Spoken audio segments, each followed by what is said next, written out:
So since the Mandalorian movie is finally out, it's time I show you guys my newly finished Boba Fett blaster, better known as the EE3. In this video, I'll show you how to make this iconic blaster come to life, along with tips and tricks on how to make a prop just like this one. So without further ado, let's get right into the video. So starting it off, we have the printing. Y'all know how I get down in each and every one of these videos. We're going to talk about how I printed it, how I sanded it, how I painted it, and how I assembled it all together to make this iconic blaster come to life. But before we actually get into all the printing, I'm going to briefly go over again through all of my settings that I use to actually make this print very well and make the quality as best as possible. If you guys watch my Boba Fett helmet video, then you will know that I briefly went over the settings, but I'll do it again just in case you're new and you're just seeing this video. I'll go through all the settings right now. First, we have the layer height. I use 0.2 layer height. I don't go down to 0.18 or to 0.16 unless I have a really detailed piece. I think I went down to 0.18 on this one, like the little barrel, and I think I went down to 0.18 on the stock as well, but everything else usually I keep it at 0.2. That's the best one. If you need something that has a lot of details, go down to 0.18. Moving on, we have the seam line. I always put the seam line in the back because it's easier to sand the seam line in the back rather than it being in the front or the side. And most of the time in a cosplay or a prop, the seam line being in the back will not be seen. It's just easier to put it in the back and sand it down. Ironing, I always keep ironing on, and I always keep it on rectangular. You can fiddle with all the settings with ironing, but I just keep it as a base. My ironing is always just on and rectangular. I don't fiddle with anything else. You can, like I said in my last video, Orca looks like an airplane cockpit, but when you actually get it down, it's not that bad. Everything else I keep stock. I don't really mess with the walls and surfaces and the wall generator and the bridging like that. The walls, I keep it on 3 walls. You could go up to 5. I keep it on 3. 3 is kind of that middle ground. I did not want this gun to be heavy at all. I wanted it to be as light as possible but carry a little bit of weight because we're going to put metal rods and wooden dowels inside of this gun, so I can't have it be heavy on the raw print. It's going to be heavy with the metal rods and the wooden dowels anyway, so I kept it on 3 walls. Kept it on 10% infill. You can go up, you can go down. I usually use 3 walls, 10% all the time on every one of my props. I never really change it, but I had it on 10%. I use gyroid infill. You could change the infill to like cubic subdivision. Cubic subdivision doesn't work for me for some reason. I say this in every video, it never works. You could use cubic subdivision. I just keep it on gyroid. It always been working and the infill's perfect, and everything else is kind of just dealer's choice. I don't mess with any other settings because I don't really need to. Moving on to speed, I kept it at 100. You guys might be thinking, you have a K1 Max, you have a V3 Plus, go faster. Why don't you go faster? All of this prop, my helmet, my jetpack, my gun, for all of Boba Fett, my armor, I did not need to rush anything at all, so I kept it base at 100 and let it just coast and go. I wanted the quality to be as best as possible. I did not need to do anything like that, so I kept it at 100. Everything else is kind of just stock. The jerk is stock. Everything else is stock with 100. Moving on to support, I have it on tree support auto. I know in Orca Slicer you can manually put tree supports where you need to, but I didn't need to do this for this project, so I have it on tree support auto, and I have it on a 30-degree angle. You can mess with that accordingly. If your supports are messing up or you need to move anything, you could just fiddle with that as long as you want, but I kept it at 30 degrees. No raft. I know you can use a raft to have it support more, but I learned through my Boba Fett helmet that I do not need a raft and it will still have the same adhesion. If you're having adhesion problems, I recommend you go 1 to 2 rafts on Orca, but for me, I did not have any adhesion problems, so I didn't need to use the raft at all. Moving on from there, like the ironing and then the advanced stuff and the tree supports, I don't mess with any of that. I just keep it stock as I had it. I don't mess with multi-material. For the brim, I don't use a brim. Again, if you're having adhesion problems, I recommend using a brim or putting a brim on whatever you need to do, but for me, I did not have any issues, so I didn't use a brim, and everything else is stock. Like I said, for Orca, in your settings, you can mess around with the settings as much as you need, but most of the time it's there to look intimidating and to give you the most creative direction that you want. But for me, I didn't need to mess with anything or use anything like that, so that was basically it. And I'm sorry for me going a little bit fast through the settings. I cover my settings in every one of my other videos, so I just wanted to briefly go in before so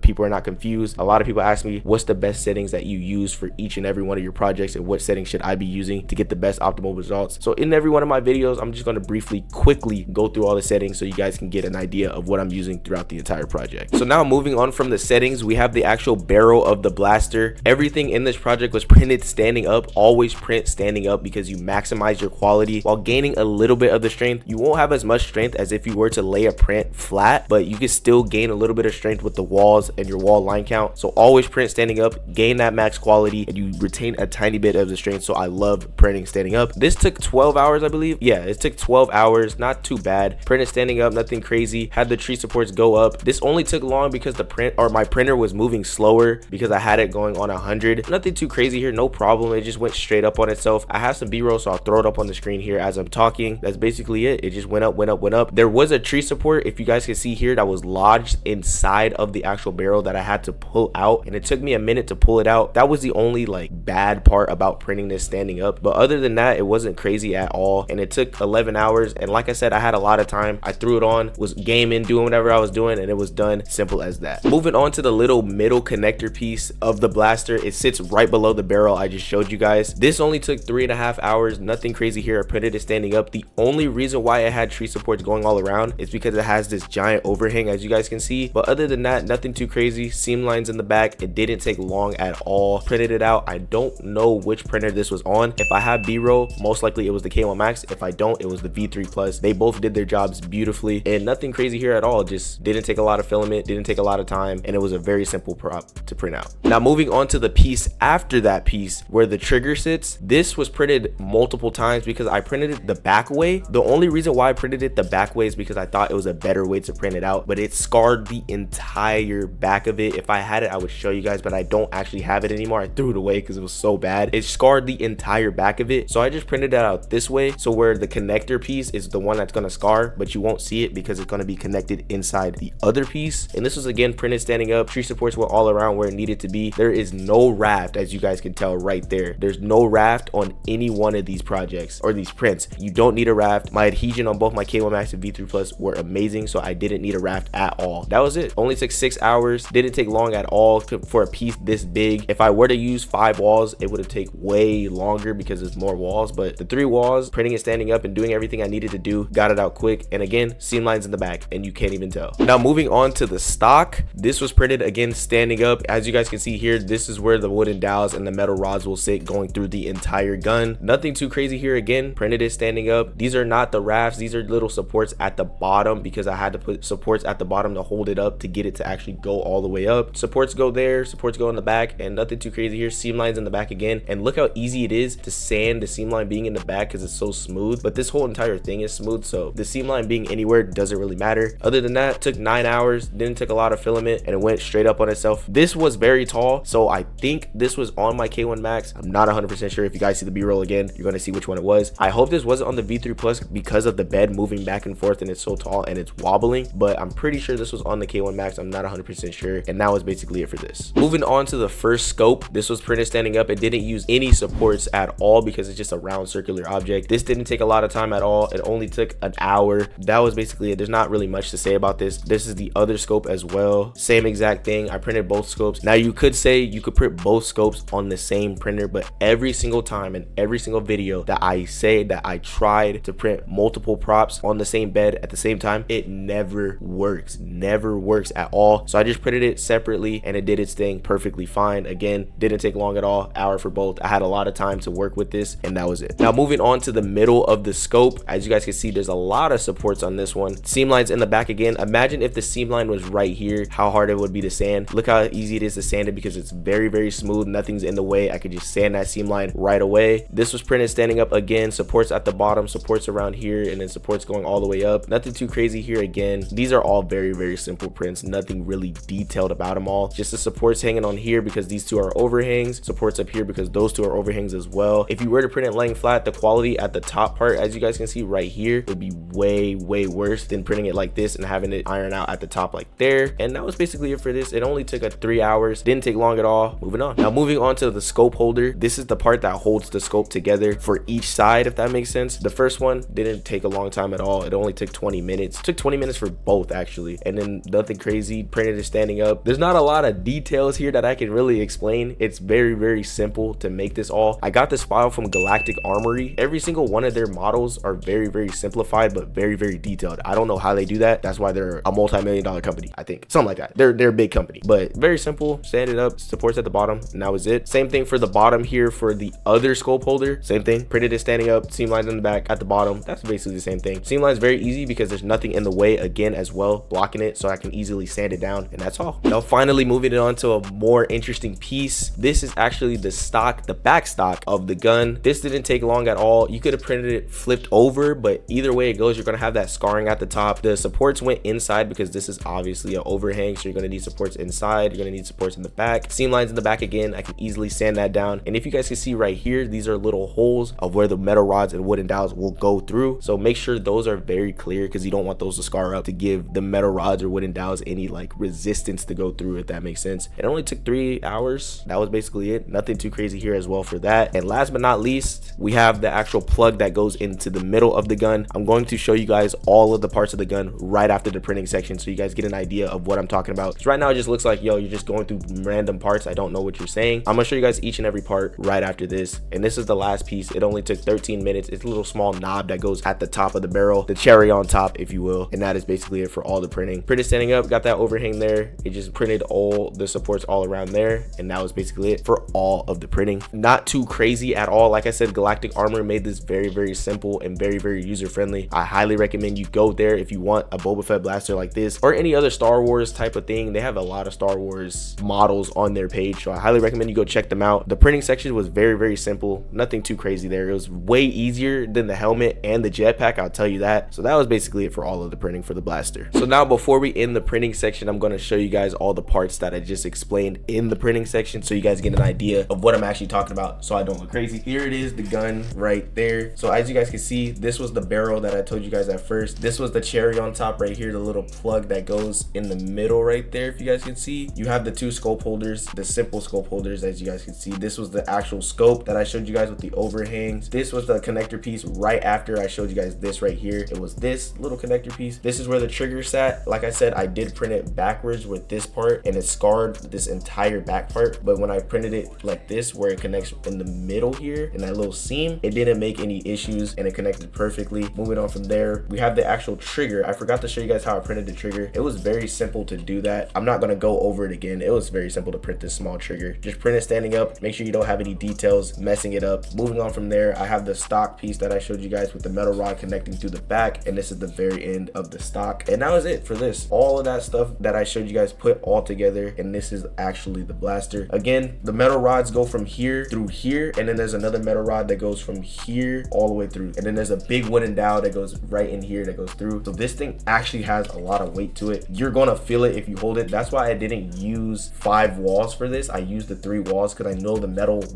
rods and the wooden dowels is going to weigh this down a ton. And I'm gonna get into how I cut it and how I made the wooden dowels go through everything in just a second. Let me get that to focus again. Yeah, I'm gonna get into how the metal rods and the wooden dowels go through everything in just a second and how I actually made this finish come out just beautiful. Look at the metal. I'm gonna get into all that in a second. I'm so eager to talk about how everything just went together. But that is it for the printing section of the blaster, and moving on. Now moving on to my most hated section, we got the sanding. Starting it off, I usually would go from 80 grit up, from 80 grit, 120, 150 and so on, but I recently started, in all of my other videos, like I said, I recently started from 60 grit and I've never looked back. It's basically the same thing if you start from 60 and 80. Stealer's choice, you can do whatever one you want, but I started off with 60 grit sandpaper here. Boom. What I did, sand as much as you possibly can. Scuff up the project as much as you can because this is the beginning of the sanding. You want to knock off all those mess ups and scarring. You want to knock off all those layer lines and everything that you can get with the 60 grit. It's just a base sanding phase. You're not really going, or you're going hard, but you're not really like controlling. You're just going with it. Make sure if it's a detailed print, control yourself a little bit because it's a detailed print. You don't want to sand away all the details, but this, you're going crazy. You're scuffing up the print and making sure all those initial layer lines are gone and what you can get. Moving on, you want to go up to 80 grit right here.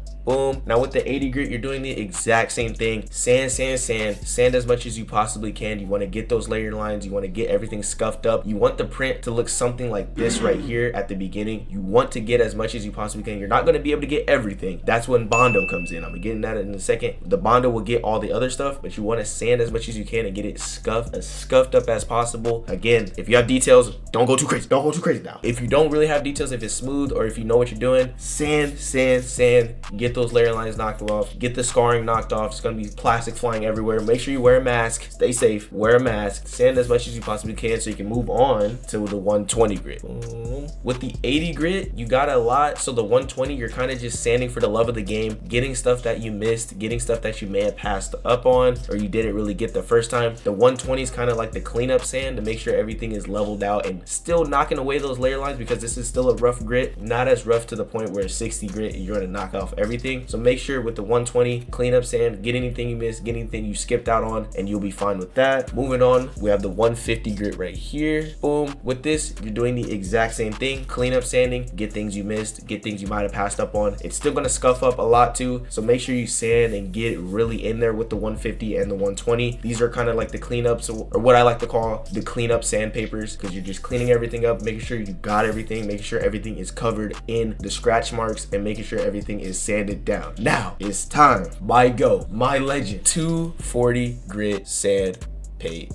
With the 240 grit, you're gonna go in again, clean up everything, smooth it down, and level everything out. The 240 is what's gonna level everything out and make sure everything is completely uniform and together. So make sure you get that 240, you get in there, get anything you missed again, go over the entire print again, even the stuff that you did get, and just go over it with the 240, make sure everything's leveled down and everything is good. And then from that point, you're finally done with all the dry sanding. Now, I'm going to say this a lot throughout this entire portion of the video. If you missed anything, go back, sand again. Do not half-ass it. Do not half-ass it. If you feel like you missed a part, if you feel like you missed a section, do not half-ass it. Make sure you get everything and take your time when you're sanding, because you want this to be as smooth as possible and you do not want any layer lines to show, and you want a great finish. Now, as soon as you're done with all of that dry sanding, you can either A, wash your print. I do like to wash the print after I'm done dry sanding. I know my brother and a lot of other makers out there, they don't wash the print because you're putting the Bondo on and you're going to sand anyway. The dust is going to fly anyway. But I just like to wash the print to get it down to a baseline. Wash it, get a microfiber towel to dry it and make sure everything's good. That's just what I do, but you don't have to do that if you don't want to. But moving on from the dry sanding, you get yourself Bondo glazing and spot putty. Boom, get yourself some of this right here. This is honestly the best filler. I know there's a lot of wood fillers stuff out there, there's a lot of other Bondo products out there, but get the Bondo glazing and spot putty and fill in those layer lines. For this step, I recommend getting a piece of foam. You can also use your finger. You can put gloves on, use your finger and spread the Bondo that way. That's what I do, and I also use the piece of foam as well. Just make sure the Bondo is spread on there all evenly. The Bondo dries very, very fast, so you do not have to worry about if the Bondo is going to dry or not. It dries super fast. In about an hour or two, it's ready to be sanded down. So make sure, put the Bondo everywhere you need to, fill in those spots, fill in those imperfections. If you have big gaps in the print, put the Bondo on there. If you have a big gap that you see that you need to be filled, throw the Bondo on there, it'll fill it all in, and then you can sand it down with the next step. But I highly recommend use gloves, use foam. There is another method that I used to use as well right here from Odd Viking. You can put 2 times acetone to 1 times Bondo, or I think it's 2 times Bondo to 1 times acetone, something like that. It's a different mixture. You mix it together, you put it on a paintbrush, and you spread the Bondo on that way. I used to do that as well. If you want to use that, you're comfortable using that, that is also a good method to do the Bondo step as well. But make sure you spread the Bondo on, everything's good, and you're ready to move on to the next step, which is sanding that Bondo back down. So what you want to do then, get yourself my goat again, the 240 grit sandpaper right here. Boom. With that 240 again, you're gonna sand the Bondo all down. Now, I had the mistake on the helmet. If you guys watched the helmet video of me using the sandpaper and not fully sanding it, and that's how I got lumps and unevenness on the helmet. You can't really notice it, but you will notice if you look hard enough. You will get those lumps and imperfections if you don't sand down the Bondo. Thankfully for this gun, I sanded down all of the Bondo. I made sure everything was off with the Bondo, so there's no lumps or imperfections at all. Sand, sand, sand, get that 240, go crazy, make sure all the Bondo is gone, because what the Bondo is doing is leveling under the layer line. So even if you sand hard, you won't be able to get the Bondo that's already in those layer lines and covering it. So make sure you sand, sand, sand, sand hard with that 240 and get everything you can done and gone. I highly recommend wear an apron because the Bondo gets everywhere and on your clothes. Wear a mask because the Bondo will get in your lungs. You don't want that. And you don't need to wear gloves, but if you don't want Bondo on your hands, wear some gloves as well. Be safe out there because this stuff is toxic. It's a toxic substance, but it's a filler. That's basically the point. But get in there with that 240, sand everything down, make sure the layer lines are gone and disappeared, make sure that the Bondo is filling in everything. And once you're done with that, you're ready to move on to the next step. I know it's a lot, but you want this to be clean, don't you? You want it to be smooth as a baby's behind. So you're gonna have to go through the trials and tribulations of sanding. I hate it too, trust me. We are just alike. I do not like sanding as well, but let's move on, unfortunately. So moving on from the Bondo step, you want to wash your print. Now this is where you actually have to wash your print because you're gonna have a lot of Bondo dust. You're gonna have a lot of print plastic all over the place. You want to wash your print, clean it all off, make sure it's clean and ready to go, because after this, you're going to be priming. Yes, Boom. You're gonna be priming everything you can, and when you're priming everything, you do not want the dust or the plastic or anything to be showing, because that will stick onto the paint and it will show. So make sure you wash your print and then you get to prime. I usually use the Rust-Oleum filler primer, as you guys just saw. A lot of people like Duplicolor, a lot of people like other filler primers and other fillers. I just been rocking with Rust-Oleum filler primer because it's been the best for me. There's also a filler and sandable primer that you can use. I don't use that one because it doesn't cover as much as the filler primer, and the filler primer is still able to be sanded. Rust-Oleum filler primer, or any type of primer you like to use, I usually use 3 good coats. I coat it good with 3 coats of the primer and make sure it's caked up on there and make sure it's good. If you do mess up this time, don't worry, you will be wet sanding it back down anyway to a base form. So if you have a little bit of runniness or a little bit of mess ups and you're like, dang, I don't like that, you will be able to sand it down, or you can just sand it down regardless. Like I said again, do not half-ass the Bondo step or the sanding of the Bondo step. Once you're in with this primer, there's no going back to bondoing. There's no going back to sanding down the Bondo. There's no going back to dry sanding. This is the point of no return. So I highly recommend do not half-ass this step, because you won't be able to go back and you won't be able to be like, dang, I need to resand this down. I need to do this. The layer lines are showing. You will not be able to go back. So make sure, do not half-ass it. If you see that you have any imperfections or anything you messed up on, go back, sand it back down, get everything you need to get done so you can get to the next step. From this next step, I highly recommend, if you have a sink, do a sink. If you have a bucket, fill it with water. I usually use the bathtub because it's the biggest area that I can work with. Get you a big area and a big area of water, because you're going to be wet sanding now. And what you're wet sanding with, you may be asking, 400 grit sandpaper. Boom.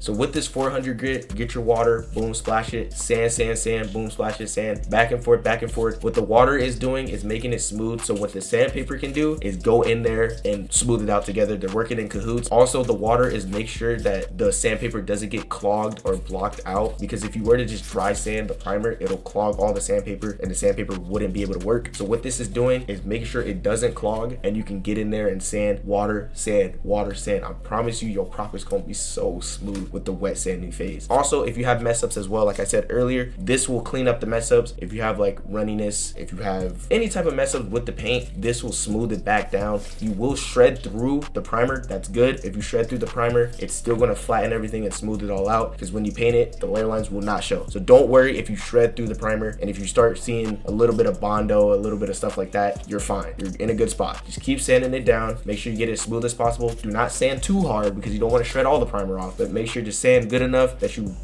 you get rid of your imperfections earlier, and you make your prop very smooth with that wet sanding phase. And after all that sanding, you're officially done. Like I said again, do not half-ass anything. Make sure you have everything good and in order, because once you get into the painting phase, there's no going back. But once you're all done with that, make sure you get a microfiber. Everything has to dry, so get a microfiber, use a fan, air dry it, whatever you need to do. Just make sure it's very dry. And once you have all of that done, you're officially done with the sanding. It is a lot of work. I know there is a lot of work. And if you're doing other type of finishes, you can't stop at 400. You will need to go up 6, 8, 1000, 1200 to 2000 grit. If you're gonna go for a very smooth finish, I recommend you go higher up to the chain. But if you're in a normal spot that you don't need it to be smooth, but you want it to be great, 400 is where I usually stop at. 400 is where my brother usually stop at. He didn't stop there with his Power Ranger helmet because he needed it to be smooth. That's what I'm saying. If you want that glossy finish, you gotta go up. For this, 400 is fine, and you don't need to go any further than that. And now you're officially done, and we can move on to the painting portion. Now, moving on from all that, we have painting. First things first, for the paint, the most important paint I used for this entire project was this black satin paint right here. Boom. This was used, I kid you not, for the entire project. Nothing else was used besides this graphite powder and brown. I do not have the graphite powder and the brown, so I'm gonna throw them on the screen right here and right here, but I'm gonna express how important it is to have this black satin for literally everything. I'm never ever gonna stop using this black satin for this exact reason. The reason why the black satin is so important is because it's a base. You can put it on anything. You can have it as an overcoat. It can do literally everything. That's why it's so important. So I use this black satin, as you can see here, for literally the entirety of the gun. Right here in the middle, this was all black satin, as you guys can see. Obviously, this is the only coat that I needed. I didn't use a base coat. I just used the black satin right here. I do not have this brown anymore, but it is the same brand. It is this Bear brand. It's like a Bear brown. I'll throw it on the screen as well. This was the brown I used. I could have used the metal paint that I had, the little hand paint, to paint this in here, but I just painted it all brown. This doesn't really matter that much. Then this is all the black satin. This is graphite powder. Now, Now, as you guys know, I like to use a white gloss base coat and a metallic chrome overcoat. That's been the only thing I've been using. But like I said, I stopped using that ever since the jabber lamp video right here. Ever since that jabber lamp video, I stopped using that and I went to graphite powder, and oh my god, the graphite powder gave it this gritty look and it just blew my expectations out the water. That's all the paints that I use. The graphite powder is very, very important. Get yourself cotton balls. If you have cotton balls, dip it into graphite powder, tap it all over this. I think I have a clip of me doing that. Tap it all over the entire print or wherever you need. Use a lot. Don't use too much because it will make a mess, but use enough to where it can change it from this color right here to this color right here. This is the color that you want, and that is basically all I did for the paint. I used a ton of graphite powder for this, and I didn't use a lot of black satin and brown. It's not really too crazy of all the paints that I used, so this section is going to be very, very short. Make sure you have a lot of graphite powder you need, and you can get that finished and have it shine and have it used like a gritty metal, gunmetal. I think it competes very well with the white gloss to metallic chrome. This finish is just beautiful, and I love how the graphite powder came out. And now, last but not least, we have the assembly of it all. I know the painting section was very, very short. There wasn't a lot of paints that I used. I just skimmed over that because graphite powder is your best friend. It's important. Black satin is also your best friend. It's important as well. Then a little simple brown, and that was basically it. So moving on from there, get yourself the GOAT, the legend, Loctite super glue. This stuff is this stuff, bro. Loctite. I know you've been seeing all of these videos that I've been making for about 2 years now. Give me a sponsorship. I love you guys. I'll never stop using y'all Loctite. But get yourself Loctite. It burns into whatever you're doing, whether that be foam, 3D print, wood, cardboard, anything. It will burn into that and mend it together and make it one thing as the glue. This stuff is like, it's like a chemical biohazard. This stuff is amazing. So get yourself that. And like I said earlier, we have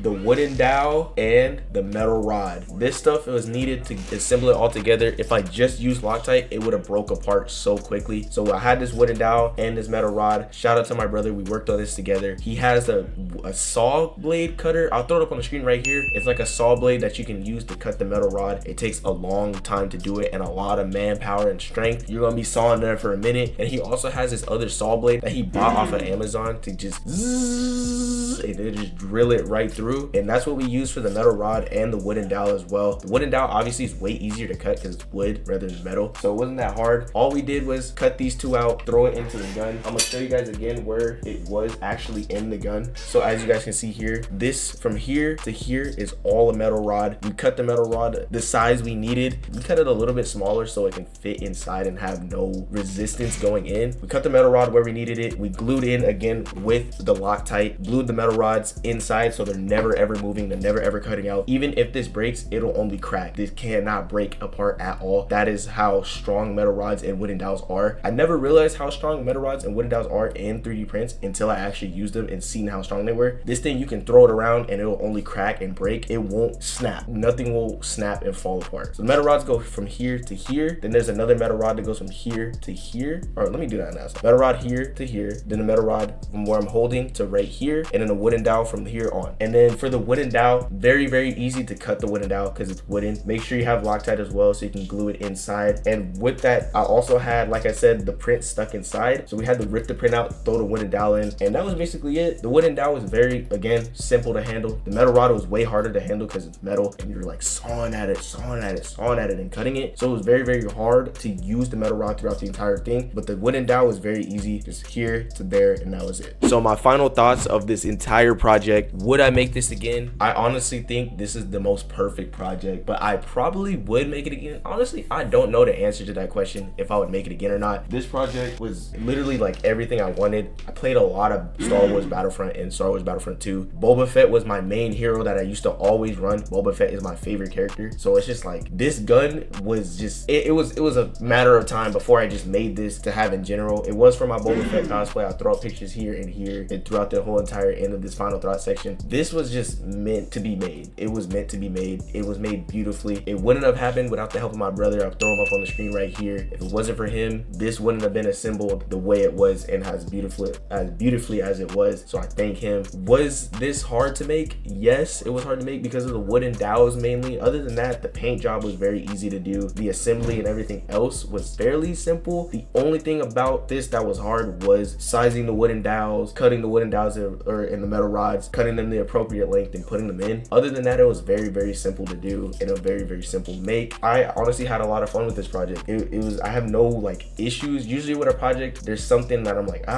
maybe whatever. No, this is exactly how I envisioned it, and this is exactly how I wanted it to be. This was amazing. It taught me a lot because I never worked with wooden dowels or metal rods before, so it taught me how to work with that and how to use what I need to use accordingly, how to saw it down, how to measure it, how to put it inside. It just taught me a lot on how to make a prop like this, because this is my first ever prop of this caliber. As you guys know, I have the staff, I have echoes, mace, I have stuff like that. It just doesn't compare to an actual blaster or a gun prop. It's so much different from the two. So I honestly had a fun time making this. Shout out to everybody that helped me make it, or the one person, my brother. Other than that, there's nothing really else I can say to this. Also, one last detail, we did drill out this hole with a drill bit so it can actually be seen, so I can actually see through the scope itself. I can see, boom, I can see through the actual scope, and when people use it and like, oh, can I see the gun? And then here they can see through the scope. That's a little quality of life detail. Other than that, yeah, I had an amazing time making this prop. This is probably one of my favorite props. This is in the top 5 for sure. As prop wise, this is in the top 5 because this was just, it's a historic moment. If you know me from playing Battlefront and Battlefront 2 and how much I love this blaster in those games and how much I love Boba Fett, you will know that this is just a high tier prop. Other than that, other than me yapping about how ecstatic I am to talk about the blaster, that is going to be it. On that note, this is going to mark the end of the video. Thank you guys for watching this video throughout the entire time. If you guys made it this far, comment DMB X Boba Fett. Comment DMB X Boba Fett in the comments if you made it this far. I thank you guys as always for watching every single one of my videos and supporting me, even my shorts. We just hit 1.4K. Clap it up.